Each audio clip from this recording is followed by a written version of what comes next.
Hello दोस्तों, नमस्कार। मैं हूं आपका दोस्त नासिर खान और आप हैं एनके क्वालिटी चैनल के यूट्यूब चैनल पर। सेशन चल रहा है quality management system auditor, lead auditor training course. विभिन्न संस्थाएं हमारे देश में 5 डेज ट्रेनिंग प्रोग्राम करा करके लोगों को auditor, lead auditor, internal auditor का सर्टिफिकेट्स देती हैं। दोस्तों, उसी 5 डेज ट्रेनिंग के टोटल ट्यूटोरियल, एक्सरसाइज, लेक्चर्स और वीडियोज के माध्यम से हम आपसे छोटा छोटा वीडियो बना करके शेयर कर रहे हैं, जिससे कि हमारे साथी भाई बहन जो क्वालिटी फंक्शन में या आईएसओ से रिलेटेड वर्क करते हैं, चाहे वो किसी भी संस्था में हो, किसी भी संस्थान में हो, रेलवे में हो, बैंक में हो, या होटल्स में हो, या हॉस्पिटल्स में हो, जहाँ भी हो और वो काम कर रहे हो, उनके लिए ये वीडियो बहुत ही लाभप्रद होगा, बहुत ही बेनिफिशियल होगा। दोस्तों, जो लोग मन बना के बैठे हुए हैं कि हमें ऑडिटर बनना है, लीड ऑडिटर बनना है, उनके लिए तो ये बहुत ही ज्यादा लाभप्रिय है। तो मैं यही रिक्वेस्ट करूंगा आप लोगों से कि इस वीडियो के माध्यम से आप उस ट्रेनिंग को अटेंड करने से पहले थोड़ा देख लेंगे, समझ लेंगे तो आसानी होगी। मैं यहाँ पर जो डिस्कशन कर रहा हूँ, जिस दिन फॉर्म भरा जाता है कि ट्रेनिंग में हमें पार्टिसिपेट करना है, वहां से लेकर के और फाइनल एग्जामिनेशन का सारा इंफॉर्मेशन मैं वीडियो के माध्यम से आप लोगों से शेयर कर रहा हूँ। तो चलिए दोस्तों, मैं पहले ये बता दूं, इसके पहले वाले वीडियो में हमने जो डिस्कस किया था आईएसओ 9001 2015 के clause number 7.1.4 environment for the operation of processes, और 7.1.5 measuring and monitoring and measuring resources पर चर्चा हमने की थी दोस्तों। और आज का जो ये वीडियो है, ये है क्लॉज नंबर 7 का ही 7.1.5.2, यानी 7 का क्लॉज नंबर ये सब क्लॉज है। और 7.1.6 ऑर्गेनाइजेशनल नॉलेज, इस पर हम चर्चा आज कर रहे हैं। नमस्कार दोस्तों, मैं हूं आपका दोस्त नासिर खान और आप हैं एनके क्वालिटी चैनल के यूट्यूब चैनल पर। आप लोगों से हमेशा की तरह से एक वही रिक्वेस्ट है कि चैनल को लाइक, शेयर, कमेंट और सब्सक्राइब करना न भूलिएगा दोस्तों। और आप कर ही दिया करिए, ये बिल्कुल फ्री है। इससे हमारा मोटिवेशन होता है, मनोबल बढ़ता है, और हमें एक बड़ा ही काम करने में इंटरेस्ट आता है। तो चलिए दोस्तों, बिना देरी किए मैं शुरू करता हूँ आज का डिस्कशन। पहला क्लॉज है 7.1.5.2, measurement traceability. When measurement traceability is a required or is considered by the organization to be an essential part of providing confidence in the validity of measurement results, measuring equipment shall be। यानी दोस्तों, एक organisation जब माप पता लगाने की क्षमता एक आवश्यकता है किसी भी ऑर्गेनाइजेशन में, उसके अपने प्रोडक्ट के माप लगाने की जो जरूरत है वो बहुत ही आवश्यक है। और वो क्षमता कैसे है कि संगठन द्वारा ये माना जाता है कि एक अनिवार्य होना और करने के लिए माप परिणाम की वैधता में विश्वास प्रदान करने का हिस्सा है। माप उपकरण होंगे, यानी आप ये समझिए मोटा मोटा जो भी ये कह रहे हैं, एज पर द आईएसओ 9001 2015 के क्लोज नंबर 7.1.5.2 में कि जो माप ली जाती है, उसके लिए संगठन ये मान लेता है कि ये अनिवार्य कार्य है, और इसके लिए जो हम माप जिन उपकरणों से करा रहे हैं, उनकी वैधता और उनका वैलिडेशन सुनिश्चित वो कर लेता है।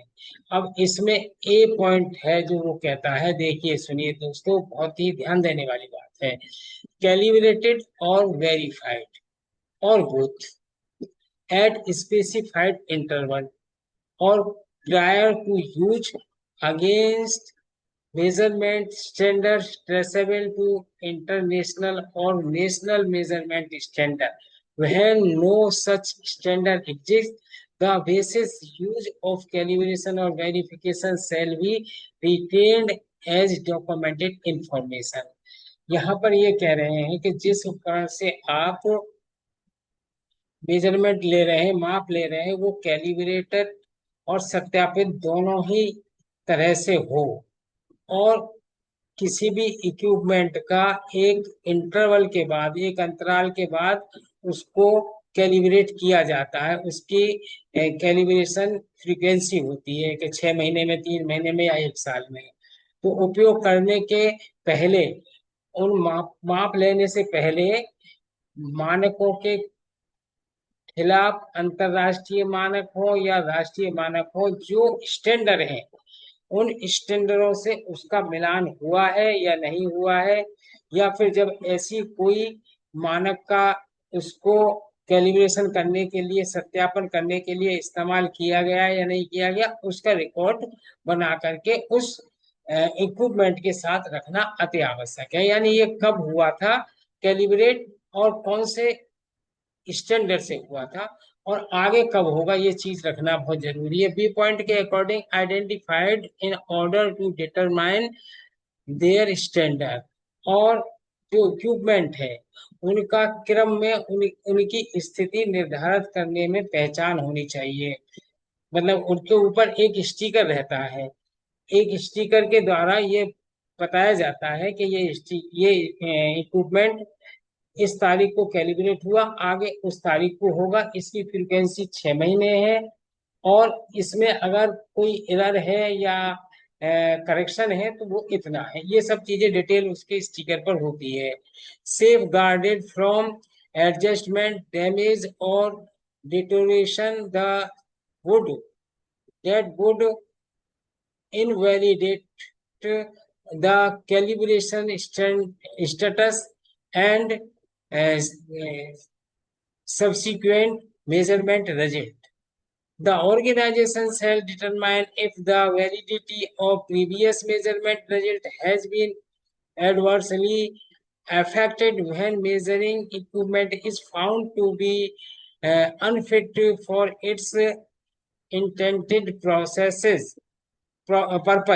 and shall take appropriate necessary action. देखिए दोस्तों, वही चीज हम कह रहे हैं कि एक सेफ गार्ड के लिए ये जरूरी है कि जब आप माप शुरू करते हैं तो उस माप में इक्विपमेंट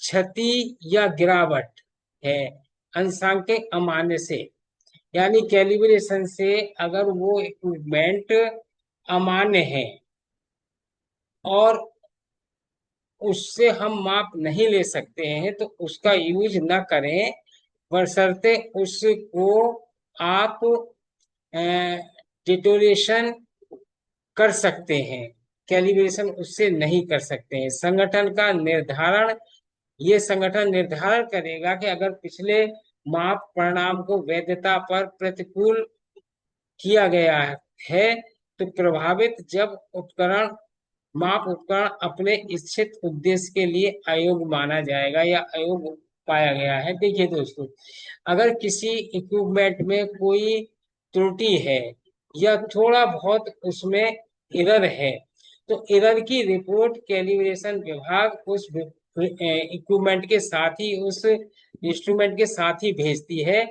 सपोज करिए कोई कैलिब्रेशन माप के दौरान 0.01 कम दिखा रहा है, तो वो कैलिब्रेशन वाला उस रिपोर्ट में ये लिख देगा कि इसकी माप में 0.01 ऐड कर लिया जाए। तो कहने का तात्पर्य यह है कि कोई भी संगठन इस चीज को सुनिश्चित करेगा, वो जानेगा, और कोई भी टूटा इक्विपमेंट माप के दौरान यूज नहीं कर सकते हैं। कोई क्षतिग्रस्त हो गया है उसका यूज नहीं कर सकते हैं, उसको आप पहले फिर से कैलिब्रेशन भेज करके उसका वेरिफिकेशन आप करा लीजिए। तो ये चीज यहाँ पर हम कहना चाह रहे थे, आप लोगों की समझ में ये आ गया होगा। आई होप कि आप बिल्कुल अच्छी तरह से समझ गए होंगे दोस्तों। अब है अगला clause 7.1.6, organisational knowledge. Organisational knowledge में कहता है, संगठन, the organisation shall determine the knowledge necessary for the operation of its process and to achieve conformity of products and services. कोई भी संगठन ये सुनिश्चित करता है कि उसकी अपनी प्रक्रियाओं, अपने संचालन के लिए आवश्यक एक ज्ञान, आदमियों को, व्यक्तियों को ज्ञान वो निर्धारित करेगा, प्रोवाइड करेगा, जिससे कि उसके उत्पादों और सेवाएं उसके अनुरूप जो वो चाहता है वो मिल जाए। This knowledge shall be maintain and be made available to extend necessary. और ये ज्ञान कहाँ से आएगा? ये ज्ञान आवश्यक हद तक उपलब्ध कराया जाता है, और जरूरतों के अनुसार कराया जाता है। और प्रवृत्तियों को संबोधित करते हुए संगठन अपने मौजूदा ज्ञान पर विचार करता है और निर्धारित कैसे प्राप्त की जाए नॉलेज, उसके लिए और किसी आवश्यक अतिरिक्त ज्ञान और आवश्यक अध्ययन का उपयोग करने के लिए भी वो ट्रेनिंग कराता है। बाहर से भी ट्रेनिंग देने वालों को बुलाता है और उनको सफिशियंट ज्ञान देता है, जिससे कि उन्हें काम करने में कोई बाधा ना आए। नोट नंबर 1 कहता है, organisational knowledge is knowledge specified to the organization. It is generally gained by experience. It is information that is used and shared to achieve the organisation objective. देखिए दोस्तों, मैं यही कह रहा था कि ज्ञान कोई ऐसी चीज तो है नहीं कि आप चाहे जहां से उसको इकट्ठा करके आप रख लीजिए। ज्ञान धीरे धीरे काम करते करते एक्सपीरियंस के बेस पर आता है, या सीनियरों से डिस्कस करने के बाद आता है, या आप कुछ जो करते हैं आपके खुद का ज्ञान होता है। तो संगठन संग संग संग संग संगठनात्मक ज्ञान, ज्ञान संगठन के लिए विशिष्ट है। यह आम और तौर पर प्राप्त किया हुआ अनुभव है, जो आपने अनुभव किया है, और यह जानकारी है कि प्रयोग किया जाता है और संगठन के उद्देश्यों को प्राप्त करने के लिए साझा भी किया जाता है। मोटा बात ये समझ लीजिए कि जो आपको आता है आप दूसरों को बताइए, और जो दूसरे जानते हैं वो आप उनसे सीखिए। और note number 2, organisation knowledge can be based on. Organisation का जो नॉलेज है, ज्ञान है, वो इस आधार पर हो सकता है। A point, internal sources, that is inter that is in intellectual property, knowledge gained from experience, lessons learned from failures and successful project, capturing and sharing undocumented knowledge and experience, the results of improvement in processes, products and services। जैसे अब knowledge को क्या हम कह सकते हैं? ये आंतरिक स्रोतों में जहाँ पर आप काम करते हैं, वहां पर जो आपके साथी भाई बहन हैं, वो उनसे आप सीख सकते हैं, या आपसे कोई गलती हुई या कोई विफलता आपको आपके सामने देखने को मिली तो उससे आप सीख सकते हैं। और जो आपने एक सक्सेस प्रोजेक्ट दिए हैं, उन प्रोजेक्टों से भी आप सीख सकते हैं। और कब्जा करने और अनडॉक्यूमेंटेड ज्ञान और अनुभव बांटने का परिणाम प्रक्रियाओं, उत्पादों और सेवाओं में सुधार लाता है। कहने का मतलब है कि जो भी आप काम कर रहे हैं, अगर वो विफलता में है उसका भी डॉक्यूमेंटेड रिकॉर्ड बनाइए, और सफल है उसका भी डॉक्यूमेंटेड रिकॉर्ड बनाइए। सबका रिकॉर्ड बनाने के बाद उससे सीखिए, उससे सीखिए कि इसमें क्या हुआ था और कैसे हुआ था। अब बी पॉइंट कहता है, external sources, that is the tendered and that is standards and academica or conference, the gathering knowledge from customers और एक्सटर्नल प्रोवाइडर्स। देखिए, बाहरी जो रिसोर्सेज हैं उनसे आप सीख सकते हैं, और जो आपके अ, बाहरी कस्टमर्स हैं और बाहरी जो पार्टियां हैं, चाहे कस्टमर हो चाहे इंटरेस्टेड पार्टीज हैं, उनसे आप सीख सकते हैं। आप एकेडमिया के जरिए सीख सकते हैं, कोई एकेडमी अगर आपको सिखा रही है, आप स्टैंडर्ड से सीख सकते हैं, आप कॉन्फ्रेंस के माध्यम से सीख सकते हैं, या फिर गैदरिंग करके अपनी नॉलेज को बढ़ा सकते हैं। कस्टमर, एक्सटर्नल प्रोवाइडर्स, इनसे नॉलेज आप बढ़ा सकते हैं। तो दोस्तों, मैं आपका बहुत बहुत आभार व्यक्त करता हूँ। आपने जो वीडियो मेरा वॉच किया, आप लोगों से हमेशा की तरह विनती यही है कि वीडियो को लाइक, शेयर, कमेंट और सब्सक्राइब करिएगा। इससे मनोबल बढ़ेगा। ये बिल्कुल फ्री है। बने रहिए एन के क्वालिटी ट्रेनर के यूट्यूब चैनल के साथ। आज के वीडियो में इतना ही।